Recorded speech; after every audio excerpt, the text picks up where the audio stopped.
Hello, my gorgeous darlings. I hope you're all well and happy and safe during these rather strange times which seem to just be going on and on. But we'll get there. We're all in it together. And on that note, what I would love to share with you today is a little bit more yoga, really with people with ADHD, pathological demand avoidance, autism, dyslexia, dyscalculia, different abilities, disabilities. Even people in wheelchairs can do this. So you could do it seated as well. I just wanted to include everybody, but really it's fantastic for all of you, whether you're neurodiverse, neurotypical, it's inclusive of everybody and for everybody's mental health. And I am really, really hoping that if there's any other therapists who work in schools or just on a friends and family basis, within your homes, or throughout the school day at different points, it would be wonderful to do these few exercises. And the one I want to start with is one of my personal favorites because it's called Shake the Sillies Out, which is absolutely perfect for me. When you get those moments and you absolutely mustn't laugh and you have to be really serious and focus and actually, you might get the giggles. And I have been escorted out of somewhere once because that happened to me. It was in a church. Sorry, I don't mean that with any disrespect. And it used to happen to be sometimes in school assemblies. You just get this build up or something just makes you want to giggle. And when I do, all my sessions are really, really good fun because I know the kids have had to behave really well all day. And sometimes it can make you a bit tired when you have to be that good for that long. Well, it does for me anyway. So when I have kids, or I have a one-to-one, or I'm in a school and I'm working with some children and, they're just up here. They just want to let it out because they're kids, and why not? I get it as I was about to say an adult, a large child. And it's called Shaking the Sillies Out because I think every so often we should be allowed to laugh and just be silly. Because actually, do you know, when we laugh, if there's laughter in a classroom, you're instantly releasing serotonin and it helps the kids learn better. Same as gentle chatter or a little bit of music in the background. All of these things really, really benefit that learning environment, believe it or not. So shaking the sillies out. Now, normally what I do is get up and shake my whole body, including my head, including my eyelashes, including my ears, including my feet, everything. I just give it a good old shake the sillies out and laugh and, I even do it to music. I get the music on for the kids, even when I go into schools, because I think let it out. Just let it out, all that extra energy, especially if you have ADHD or a child who has any sort of neurodiversity, and even neurotypical kids. For goodness sake, we're not robots all trotting through this sausage meat factory and being packaged up and sent off to Morrison's. It's not like that. So occasionally we need to just let the sillies out. And honestly, it really helps the body relax. And you'll find as well, particularly if somebody's got the giggles, that if you let them just laugh and let it all out, it's all out of their systems and it's actually not so funny. The worst thing in the world when you want to absolutely throw yourself on the floor and punch it from laughing because you're just in hysterics is being told you can't. It makes it a million times funnier. So if I'm in a situation where I've got lots of kids and they just really want to have a giggle and they're just being really silly, I go, right, that's it, let's all shake the sillies out, and I do it with them. She's never hard for me. But as you can see, I'm doing it seated just because I want to include everybody, whatever your mobility, whatever your ability, whatever label you are. Makes us all sound like jam jars, doesn't it? I wonder what flavour I would be. Anyway, we won't go there today. I dread to think. So shaking the sillies out, really fantastic. Relaxes all our cells, lets it all out, fills us with serotonin, and believe it or not, dopamine, the fabulous one for focus and attention. Because when we've let everything out, we're then ready to focus. We can't keep that up all day for 6 hours at school, would we? It would just be weird even for me. So then what I often say to the kids is once we've done that, we stand like mountains. I'm doing it seated, but if you did it standing, your feet would be the same width apart as your shoulders. So I always make sure the kids are nice and aligned and straight, and feeling that ground through your feet. They all got their shoes off, and that is incredibly, it's just grounding. It helps you calm right down after you've shaken the sillies out. And don't forget, on your feet in reflexology, you've got it's like a little body workout, little body massage. Get it grounded in. And if it's a nice day, get them to do it outside. You know, I often do stand in my garden. We all stand like mountains, and then the double-decker bus goes by, you know, the holiday bus with all the holiday makers on it, thinking, my God, what is that woman doing now? But I don't care. So we just stand like mountains. And that everything, if you think of gravity dropping, you're actually then bringing the energy down. So you're turning it into a game, you're making it fun. But what you're actually doing now, after shaking the sillies out and rising up, you're then bringing it down. And I honestly think this should be done in classrooms and schools. And I always, when I go and do my inset day trainings, things like that, I always say, you know, after each task, you know, halfway through a lesson, let the kids do it. Let them refresh their brains, let them ground again, and have that minute to come up for air and just focus. And honestly, the benefits afterwards are just amazing. So I may seem a bit nuts at times, but there's a lot of neuroscience going on in this little lady's brain, I can assure you. So then once we've done that, you know, you might have some kids who are really frustrated because the task they've been doing has been a little bit challenging, or it's not something they enjoy. And I'm talking about all kids here. You know, I hate all these autism population, ADHD population. We're all a population. We're a global community. And all the things I do are for everybody's mental health, however old you are, whatever your ability, mobility. And it's just a simple fist squeeze. And you just press really as hard as you can with your fists, and then just gently release your fists. Or if you've got somebody who's really angry, get the class as a whole to almost feel like they're grabbing what's annoying them. I did that with some force to show you. And then fling it on the floor. I like the word fling. It's like bash. It's just really therapeutic. It goes through your body and you think, yes, I've got rid of that.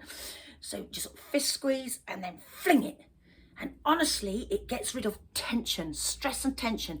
Just like when we did the mountain pose, the stress and tension naturally followed gravity and went down, and we imagine it going out through our feet. So another good way, because you might have a child who's going through something awful at home, or they're really troubled by something, they're really upset with a friend. It could be a whole multitude of things on different layers, and we all get it. We all get that feeling of frustration or anger.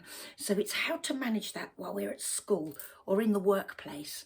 Although obviously if you were having a meeting with your boss and you suddenly went, "Ugh," and flung, they might think you're a bit loopy, but you could explain to them it's yoga. It's fine, and get them to watch my YouTube, because it might help them too. You know, bosses get very stressed. So it's all good. So then after that, what we're going to do is swaying trees. So you literally, and the kids can stand up like mountains and do this. Or if you have a child who has mobility issues, cerebral palsy, you know, they're in a wheelchair, just as much as they can to do this. And what it does, it opens up the heart, it loosens up the load we carry on our shoulders, and it also opens up your diaphragm. And remember to breathe. Don't hold your breath while you do it. We don't want purple swaying trees. I know it's autumn, but we don't want red and purple, you know, breathless trees. We want nice calm trees. So you could be like a willow tree in the wind. And just remember to breathe in through your nose and out through your mouth. And it opens everything up. So if you've got children, the reason this is really helpful is if you can sense you have a child in your class who's about to go into meltdown or overwhelm or panic, you know, that fight or flight, just have a little breather as a whole class. Don't single that child out or send them out to do it with a TA. The kids hate it. I've yet to meet a single child who enjoys being taken out and made to look different, particularly as they get to that sort of, they call it tweens now, you know, 8, 9, 10 onwards. It's not nice. So if the whole class can do it, it will benefit everybody. So that's another really good one. You can then go into circles. And again, this is opening up the diaphragm. And when we open up the diaphragm, we're helping to push that serotonin, the happy hormone, and the dopamine for focus, motivation, and attention. We're pushing that up from the gut, because when we breathe deeper, we're helping the whole body connect. When you're breathing shallowly, which you do in fight or flight, you haven't got that open diaphragm. So that's why that's really, really good. I mean, obviously make sure there's nobody next to you, because They might get a bit irritated if you're doing little swelly things on the sides of their heads. Might want to hit you. We don't want that. We want calm, inclusive learning environments. So just make sure we have social distancing. The other thing you can do is figure eights, and you can get the kids to do it above their heads. So you're really opening up the diaphragm, really pushing up those amazing neurotransmitters, those happy hormones and coping chemicals up from the gut. And if it's difficult for some kids to coordinate, let them do one, or let them do one in front of them, a figure eight. So, it shouldn't hurt. And you just make it accessible for everybody. But this, as well as opening up the gut and the diaphragm, is also helping with those motor skills, coordination. So, and if you can get them to do two at once, they'll feel really fantastic. So it's really, really lovely. And it lets out all the silliness, all that, when you're having a moment, which I often do. I go up my garden like a flipping windmill sometimes. Oh God, I've just said flipping on YouTube. And I do it, so it's all good. The other thing you could do to really, and this is quite funny actually, and the kids probably will giggle a little bit, but what is really fantastic before a task that they've got to focus on, so you've let all the sillies out, you've done all the movement, and it's really good. Movement breaks are essential for kids with pathological demand avoidance, ADD, ADHD, autism, dyslexia, dyscalculia, dysgraphia, all these things where these kids are having to concentrate twice as hard as a neurotypical child to get through a day. And the breaks are really good for the kids who haven't slept, the kids who have got stuff going on. So make it inclusive, and it benefits everybody. And even as a teacher, do it with them, because it will really help you. The stress on teachers is unbelievable. I'll tell you something a little bit nerdy that I happen to know. I know lots of funny things because I'm forever learning, which I love. But in 2016 alone, 120 years of teaching days were lost through stress. 120 years in 1 year, and this was pre-COVID. The stress on teachers is huge. So if you teachers could do it with your kids, it's going to help release your stress and tension. As adults, we're not robots either. And it's good to have fun with the kids because it benefits and boosts that learning, that memory retention, that focus, that motivation.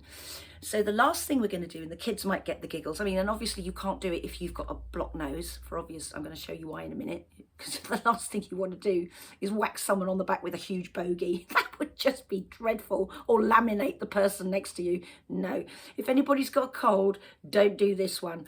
But you close one nostril with one finger and breathe in through the other, and breathe in slowly. You can't do it quickly because you're taking the oxygen in a much more intense way, and you're pushing that blood and oxygen up to the brain, which makes your brain, it's like a big spruce up, like recharging a battery. It makes everything very clear, focused, motivated. You're attentive and you can concentrate more. But it's also extremely grounding and calming. So it really is lovely. Once the initial giggles are over, the kids can really do this, and it's brilliant. So you close one nostril, breathe in, then hold that nostril, breathe out. I don't know why I always close my eyes. It's weird that, isn't it? It's just more enjoyable when I do. I just have to do it with my eyes closed. All the things I love the best I do with my eyes closed. You can imagine you're smelling your favourite dinner. Breathe in through that nostril, out through the other. Then you're going to do it again. So breathe in.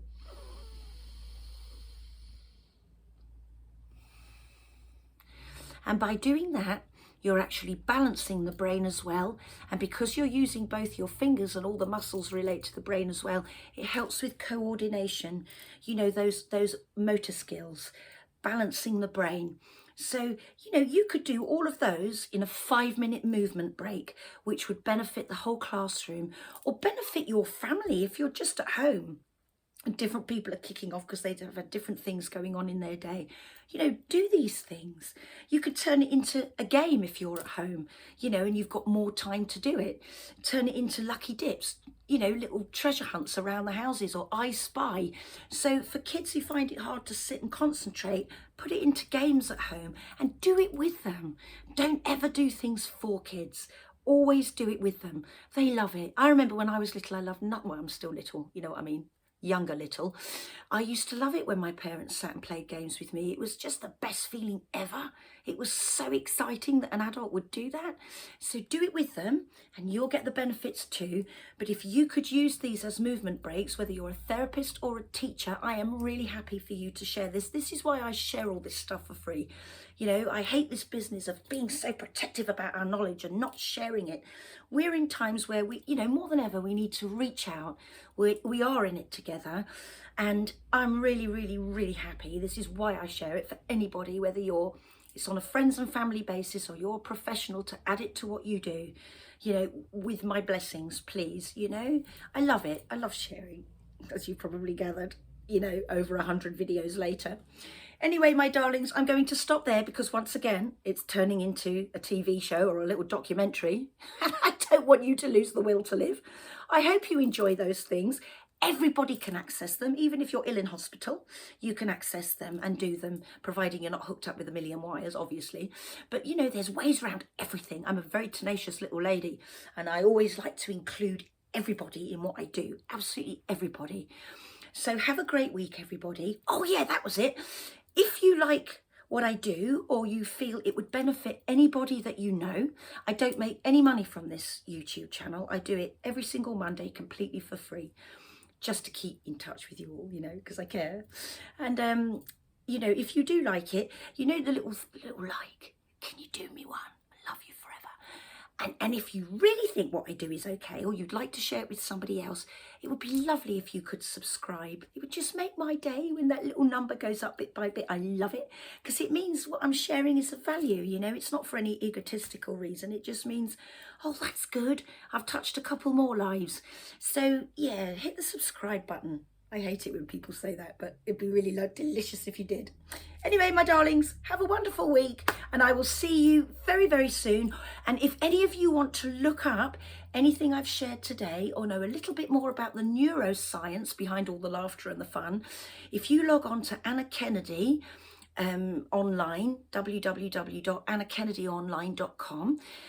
I don't mean this in a big-headed way, but I'm her charity wellbeing ambassador and I write a weekly article for her. So as a therapist or a school teacher or a Senko, if you or even as a family, if you want to print off these ideas for free and get a little bit more behind the neuroscience to it, you are more than welcome. So do log on there anytime this week and that will all be on there. I've talked and talked and talked. I'm so sorry. At least you'll all sleep well this evening. And you will love me for it because your children will be happy, grounded, stress-free, motivated, but also relaxed, which is ideal. Firing on all cylinders. So fire on all cylinders all week, all of you. And I will see you next week. Have a good Monday and make the most of this beautiful autumn with all its colours and smells. Take care, everybody.